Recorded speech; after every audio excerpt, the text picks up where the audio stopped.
Para legioner yang diberkati Tuhan dan dicintai Bunda Maria, salam sehat dan salam jumpa bersama saya, Pastor Samuel Sirampun, Imam Diosesan Keuskupan Agung Makassar.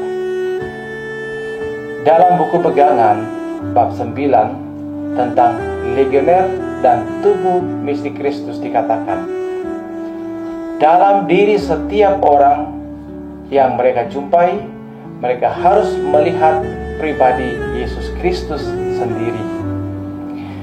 Kemampuan legioner untuk melihat pribadi Yesus Kristus dalam diri setiap orang yang dilayani tidaklah mudah. Hal ini hanya dialami oleh orang-orang yang memiliki kepekaan rohani.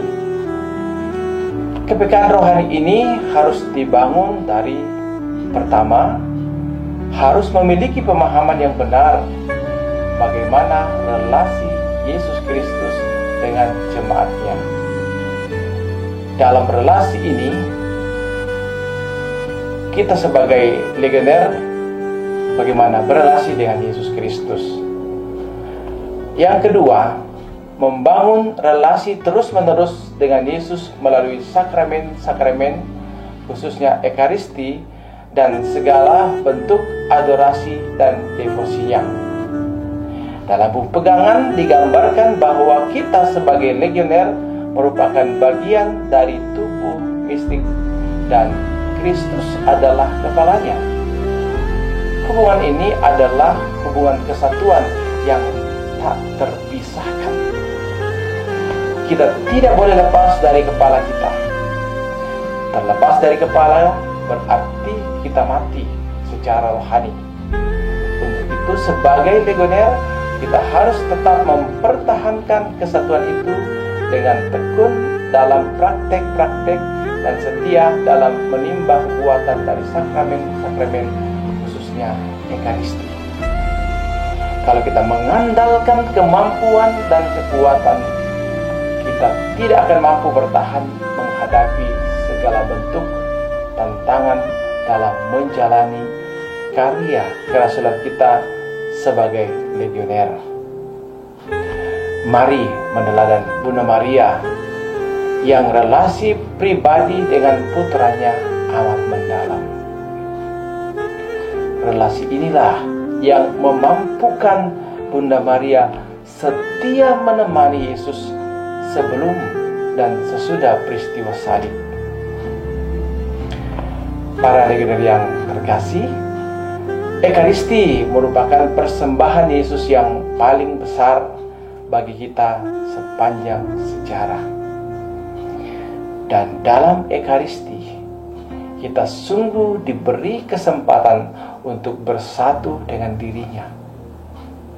Dan tidak cukup hanya sampai di situ.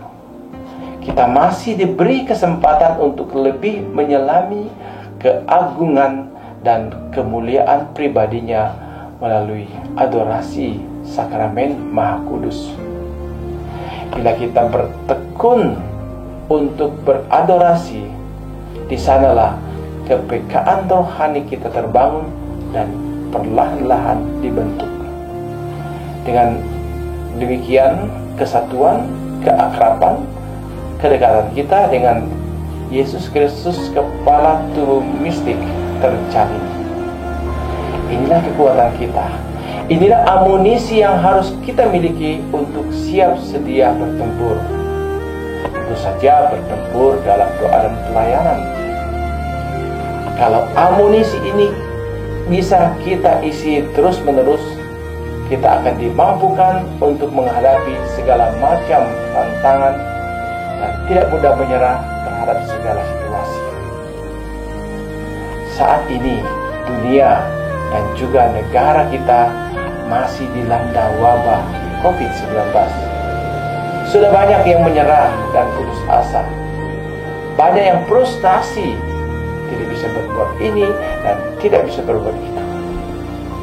Katanya berdoa terus-menerus, tetapi sepertinya Tuhan tidak mendengarkan kita. Tekun beradorasi akan memampukan kita untuk memandang secara lain bagaimana Tuhan juga membentuk kita secara lain di sepanjang zaman ini. Iman kita terus-menerus ditantang. Apakah kita masih setia kepadanya atau malah pergi?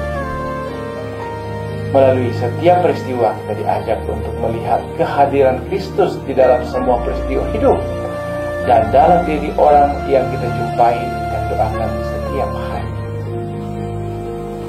Tuhan memberkati kita dan Bunda Maria mendoakan kita. Amin.